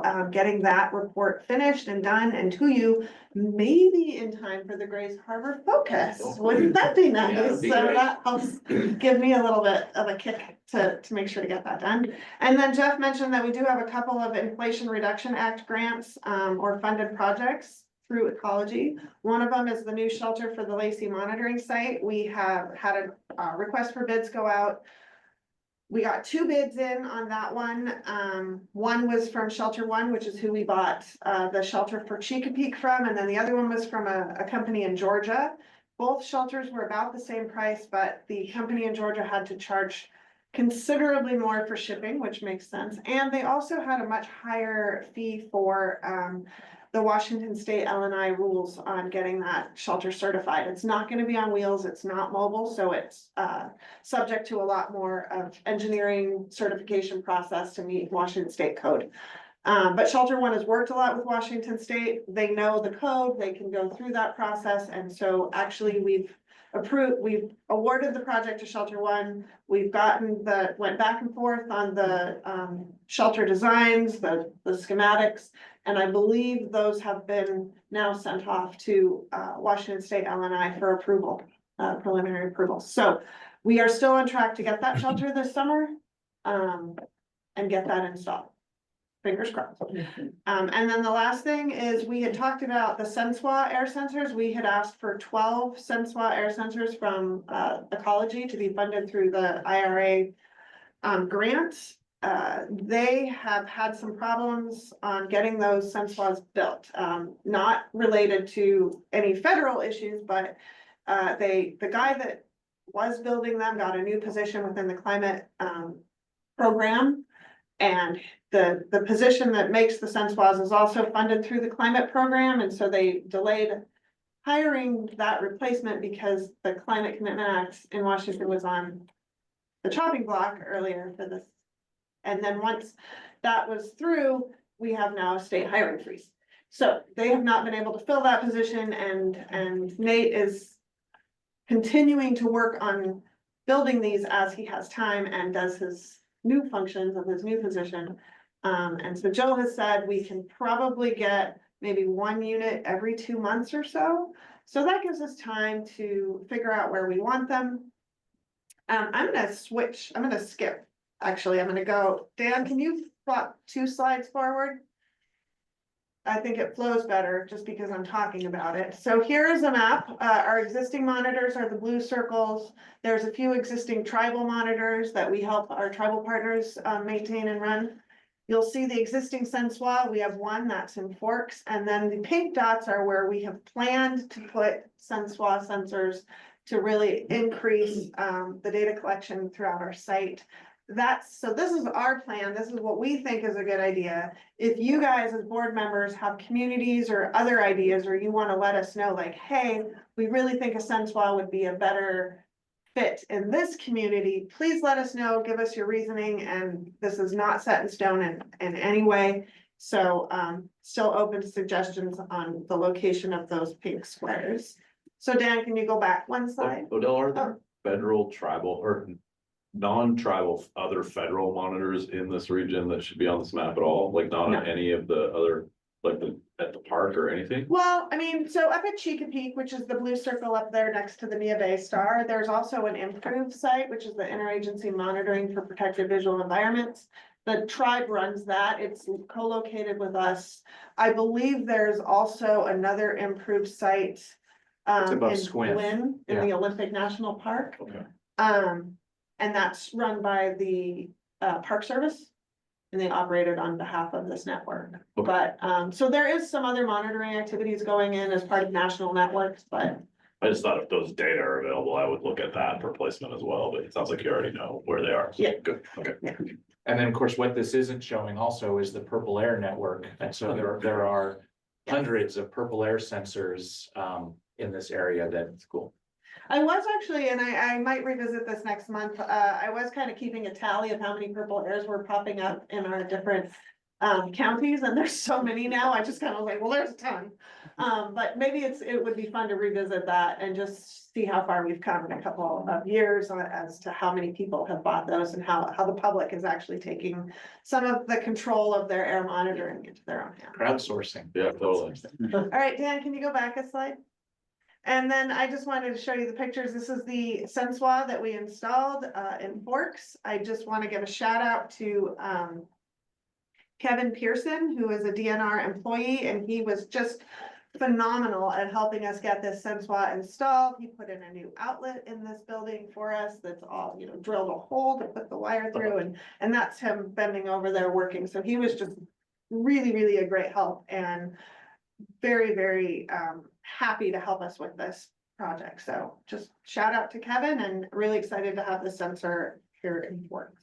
I think Mike might be less excited about it. We'll get calls about that red and orange and yellow. Yeah, we've Yeah. seen a few, but we haven't hit the standard. No, So that's key, good. yeah. And that's all I have. Questions for Odell? Just to say, Jeff and I have been trying to think about when the next chance for the board to get together in person would be. And as you're talking, I'm wondering, do we have like a grand opening for the Lacey monitoring shelter? In the summer? Yeah. I think it'd be a great opportunity for the community to see what we do. Yeah, I would give me a couple months buffer. Yeah, no, you all think about that. That's just a board guy throwing things. at But yeah, no, once it's all done and dialed in, I'm sure I'll be very excited Yeah. and want to show it to everybody who's interested. Yeah, and I think there's some former staff that want to be part of knocking down the old one. I think we have to do an asbestos survey. Oh, first. yeah, we should call them and make them do it. No, I'm just kidding. Okay, great, thank you. Dan. So I'll be fairly brief, and I'm gonna just briefly share the screen just to show the new feature on my communications report. And thank you, Emily, for kind of prompting this last time. I'm gonna lead my communication reports from now on with news you can use. So sharing a couple draft social media posts that if you want to share it to your social media or have your agencies or city or county social media staff take a look at it and see if it's something you want to use. It's not anything big, but it's stuff that we want to, again, have the same messaging and amplify our messaging through other channels where possible. So that's something you should expect to see on the communications report going forward. And then the rest, again, our partnerships are still being developed, and we're pushing those. We have the resource sharing service I've talked about. I'm going to stop sharing. You don't need to read all that. We have our community events is probably the biggest thing we've got going each spring. I'm going to be up in Port Townsend the end of this month for the Port Townsend Home Show. In Clallam County, we're opting actually to experiment with some radio outreach instead of the home show. So we've actually signed a contract. We're running spots now on the radio stations. Pacific Radio hosts the home show up there. We're doing radio spots instead on their talk radio, their classic rock, and I think a country station, and sharing news about our wood stove program as well as our asbestos and demolition programs through a variety of paid spots and PSAs. So they actually they're offered us something on the order of 4 to 5 times more PSAs than the paid spots. So we're able to leverage some paid spots and get 5 times the coverage. So those are the big ones. The wood stove grant, as you know, as it runs out at the end of the biennium, I think will actually be fully expended by mid to late May. So we'll be able to use every one of those dollars, and we're still hoping to have the same level of commitment from the state in the current legislation that's being proposed. So we hope to see the same level of offerings next cycle. So starting after July 1, usually it takes a few months for the state to get those grants organized and out to us. So hopefully by August, September of next year, we'll be relaunching the wood stove program. And as Jeff mentioned, later this spring, I'll do a full roundup of the program and its history. But just one rough number I pulled since 2011, when we started getting state funding, we've done almost 1,000 stove removals in our jurisdiction. And so that accounts for roughly 76 tons of particulate matter being pulled out of the air. And then the other fun stuff I did was I've been out in classrooms again. Just yesterday, I was out at Little Rock Elementary with the 4th and 5th graders, and interesting experience to spend 3 or 4 hours with 9 and 10-year-olds.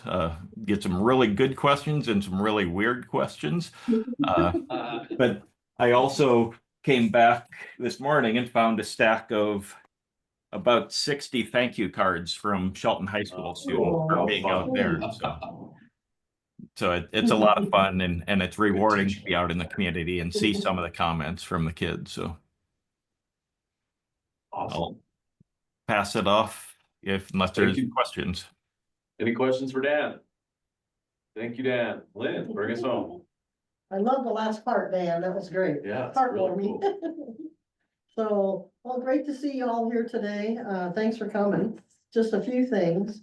One, Jeff had indicated our fiscal year 2026 budget, maybe some elements that may affect it. We don't know for sure, but it's that time of year when ORCAA staff work on next year's budget. So we've already had a kickoff meeting with the management team, and departments are now discussing what their needs are of all their staff and trainings and supplies. And they've already, management staff have already worked on their preliminary budgets, and we've conducted one-on-one meetings. We, meaning the finance staff, have met with managers and wanted to share with you what our next step is now, and to take you through to the board approval process that should take place in June per our RCWs. So on the board and finance committee meeting agenda calendar and planner, we have included a placeholder for a March finance committee meeting. It's just a placeholder right now. We may or may not need a March finance committee meeting, so we will communicate that to you as early on as possible. Also reviewing the finance committee and board meeting agenda, we've placed, obviously in April, a finance committee meeting as well as a placeholder for May. In June, we're looking for the full board to approve the budget. What's happening between them, really our finances meeting with our management staff, with the executive director, reviewing the needs, what's essential, what is optional. And that again is part of our process of delivering to you an accountable budget that provides you with the revenues and expenditures and in a meaningful way, and keeping in consideration the dynamics that's happening in our country. So we'll just be getting out that crystal ball and doing the best job we can and delivering the best realistic and responsible budget to you April as a draft. And of course, that agenda planner is always at the bottom of your ORCAA agenda for a hyperlink that Deb so thankfully provides for y'all. Interest earnings, when finance staff provided you with the second quarter financial report last month, it did not include December earnings because we had not received what those earnings were from the Thurston County Treasurer's Office. Thurston County does an excellent job providing the oversight of our investments in our fund balance at the Treasurer's Office. So thank you. And Jeff Gadman and the staff do a phenomenal job. For the month of December, we actually received almost $15,000 in interest income with a 3.13% interest earning. So that is really good, and that's using the local government investment board. So you'll see that reflection in your third quarter financial report that you'll be hearing from finance in April. One of the other items that we updated on the financial report was a restatement of the compensated absences. So you'll see that increase, and that was due to Lynn implementing a GASB pronouncement earlier than what was allowed. Because we're a type of entity, a cash basis type of entity, you cannot implement early rules, and it's like, okay, so that it is still unclear why, even though you're encouraged to implement early, which we did. So anyhow, the compensated absences have been restated. Really, bottom line, it's not a material issue or difference. It's really a paper at this point. Building operations and maintenance.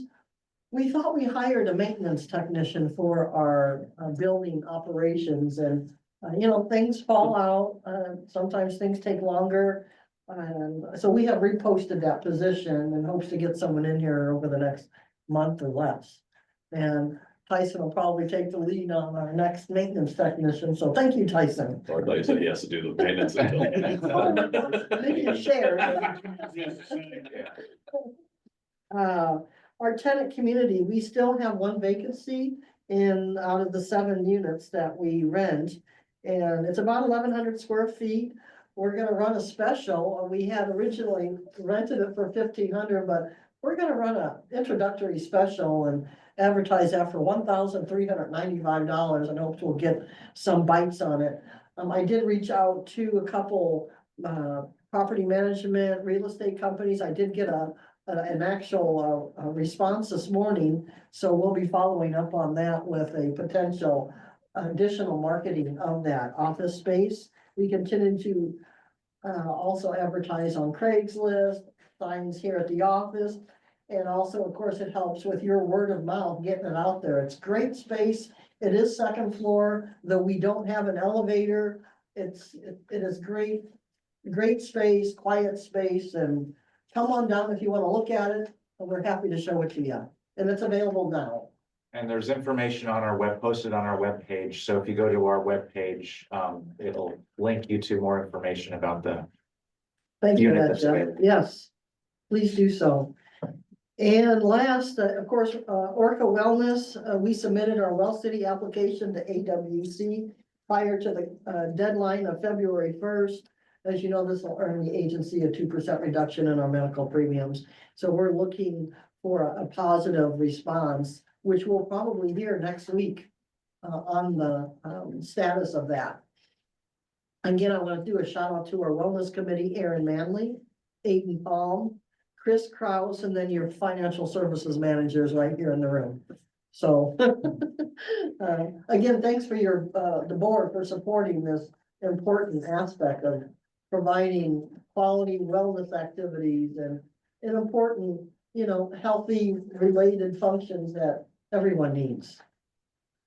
Mike French and the rest of the finance committee, thanks for recommitting to a year on the finance committee. So looking forward to working with you, Mike, and thank you, Greg and Jim alternate and Randy. Randy. Oh, Randy, yeah, that's right. Randy, you're not here, but thanks anyhow. Anyhow, anything you'd like to add? Tyson? Okay, looking forward to working with Tyson and sharing all the good stuff that y'all do and handing the reins over to Mr. Tyson here soon, and thank you all. Any questions? Questions for Lynn? All right, thank you. Thank you. Anything for the good of the order?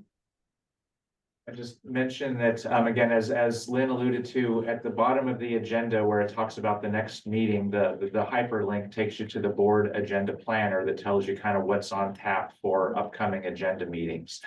Certainly, if you have any suggestions about what should be on there, working with Debbie to create one for the next fiscal year. So I think next, at the March agenda, you'll see a couple documents linked. Great. I have one thing.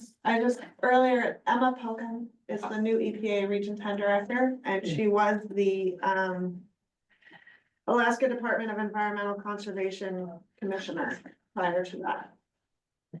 Great. Thanks for that update. Anything else for the good of the order? Hearing none, we're adjourned. Thank you, everyone. Take care. Bye-bye. See you next Thanks. month. Have a great